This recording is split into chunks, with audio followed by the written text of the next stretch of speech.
This is the Lone Crater YouTube. We hope this video helps.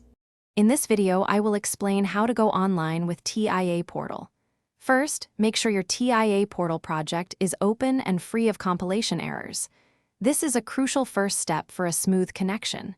Next, physically connect your programming device, like your laptop, to the PLC using a standard Ethernet cable. Finally, double-check that the IP address settings on your PC and the PLC are within the same subnet to allow for proper communication. This ensures a reliable connection.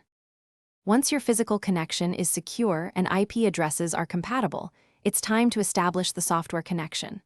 Locate and click the Go Online button, typically found in the TIA Portal toolbar. From the options, carefully select the appropriate network adapter and interface that corresponds to your physical connection. Then, initiate the connection process. Keep an eye on the status indicators. They will provide real-time feedback on the connection's progress, usually turning green upon success. Sometimes, you might encounter connection issues. Don't worry, these are often easily resolved.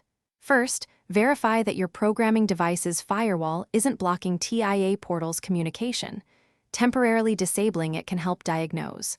Second, ensure your PLC is powered on and in the RUN mode, not stop.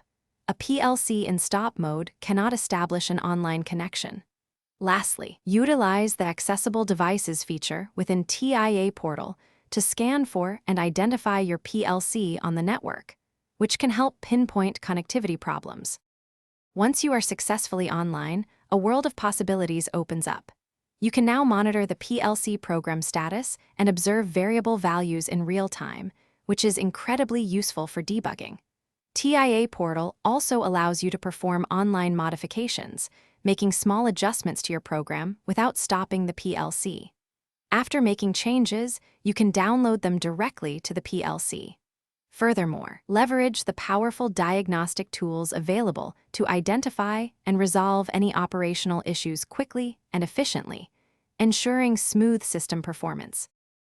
Thanks for watching. Consider subscribing if we helped you.